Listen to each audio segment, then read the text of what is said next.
le chantage qu'il fait en faisant brandir de vrais faux réfugiés, c'est un chantage malheureux. Parce que, bon, si vous allez au Rwanda aussi, vous allez vous rendre compte qu'il n'y a pas de nouveaux réfugiés congolais au Rwanda, parce qu'aucun Congolais ne peut accepter de vivre dans une prison. Le Rwanda, c'est une prison. Quelqu'un ne peut pas quitter la RDC et aller vivre dans une prison. La preuve, le ministre l'a dit, c'est que pendant que les volcans descendaient sur la ville de Goma, il y a plus de 800 000 personnes qui sont allées du côté de Sake, alors que c'était plus facile et plus sécurisé d'aller au Rwanda. Il n'y a que 4 000 personnes qui sont allées au Rwanda. Ça veut dire que les Congolais, les vrais Congolais, n'accepteraient pas d'aller se réfugier au Rwanda. Donc c'est un chantage malheureux, malheureusement. Merci. Voilà. Maintenant, passer à la question du grave programme, du vaste programme de construction des infrastructures qui a été lancé par les chefs de l'État, qui consiste à pouvoir construire la première phase, 5 universités dans le pays. Et nous avons commencé par la réhabilitation et la construction des universités à l'INBTP, Kinshasa, à l'UPEN, Kinshasa, à l'université officielle de Bujumaï, à l'université officielle de Kananga, à l'université de Bunia. Et la deuxième phase devra concerner l'université de Goma, l'université de Lubumbashi, l'université de Kikwit, l'université de Mbandaka et l'Institut supérieur de commerce de Matadi. Ça, sont les 2 premières phases des vastes programmes de construction des universités.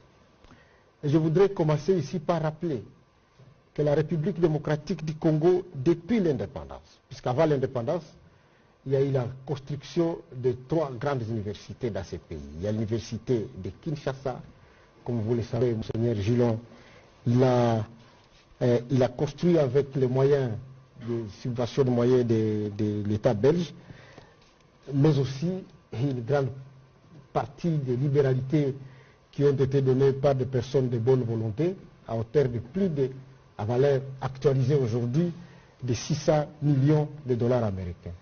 C'est l'une des grandes universités les mieux construites de l'Afrique, l'université de Kinshasa.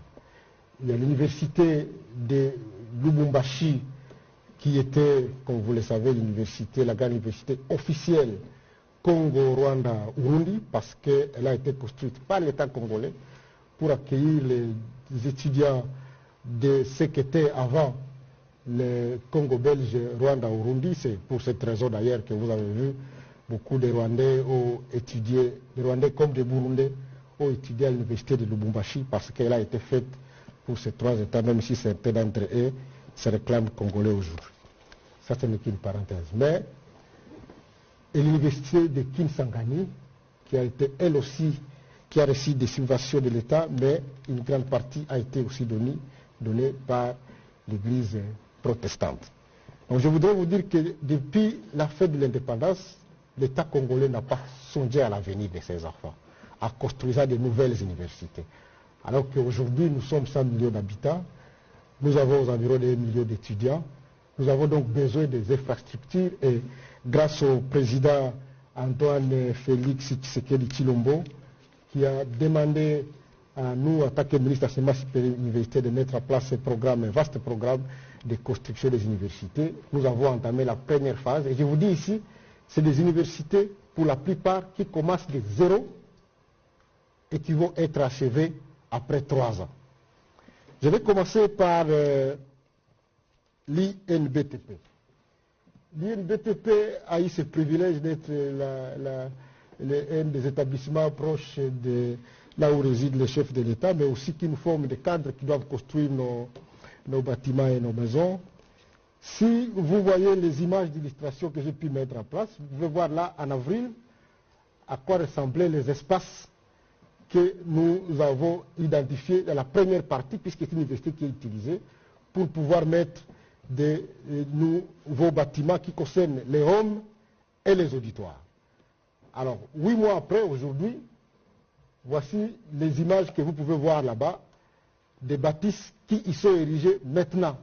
Les niveaux d'exécution, 8 mois après, vous pouvez voir déjà que la deuxième dalle a déjà été coulée. Vous pouvez y arriver, c'est des infrastructures impressionnantes et qui vont devoir être livrées à partir de l'année prochaine, parce qu'il y a des hommes qui sont à voie d'être achevés, il y a une partie des auditoires qui sont à voie d'être achevés, mais les travaux de réhabilitation de l'INBTP concernent tous les bâtiments qui sont là-bas. Donc les aciers vont être réhabilités et des nouveaux bâtiments vont être faits. Comme vous pouvez voir là, c'est la partie des auditoires qui sont construits avec tous les standards et ça sera complètement équipé. Parce qu'il y en a qui croient que les travaux ne sont pas en train de se faire. On a voulu effectivement que vous puissiez voir qu'en moins de 8 mois, il y a des choses qui sont faites sur le terrain et qui sont visibles et qui sont palpables. À l'Université pédagogique nationale, qui est le plus grand projet de tous ces projets que nous sommes en train de vous présenter ici, on va non seulement réhabiliter l'ensemble des bâtiments qui existent, mais on va construire d'autres grands bâtiments pour avoir encore beaucoup plus d'auditoires. Ce que vous voyez là, c'est le terrain de l'UPEN le 27 avril, lorsque moi je suis allé là-bas pour lancer les travaux. Et je voudrais que vous voyez la deuxième image qui concerne la situation d'aujourd'hui. Ce que vous voyez là, c'est déjà le premier niveau qui est déjà coulé, alors que la fondation à l'UPEN commence à 15 mètres, avec des infrastructures imposantes, parce que ces bâtiments que vous voyez, c'est un bâtiment à 3 niveaux qui va contenir lui-même 24 auditoires d'une capacité de 400 places assises. Donc ça vous montre un peu l'ampleur de ce grand bâtiment qui est en train d'être érigé, et vous pouvez voir vous-même sur les images que les travaux s'accélèrent, puisque ça c'est des travaux de 8 mois. C'est des travaux de 8 mois. Alors en dehors de cela, il y a d'autres bâtiments qui sont en train d'être retapés. Et vous voyez à côté là, c'est un exemple que je donne, à côté de ce bâtiment, il y a un gros bâtiment qu'on appelle Nouveau Auditoire à l'UPEN. C'est un grand bâtiment qui a été construit avec près de 1 800 000 $ par le comité de gestion là-bas. Mais l'expertise des ingénieurs, lorsque nous avons demandé qu'il soit fait, ce bâtiment-là, tous les gros bâtiments que vous voyez là, il va être détruit. Parce qu'il n'a pas été construit dans les normes.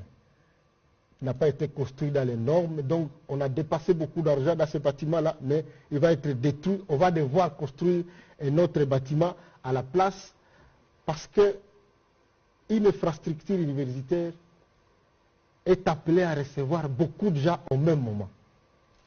Et donc ce ne sont pas des choses qui sont construites comme ce qu'on fait pour construire des bureaux administratifs ici ou autre chose. Non.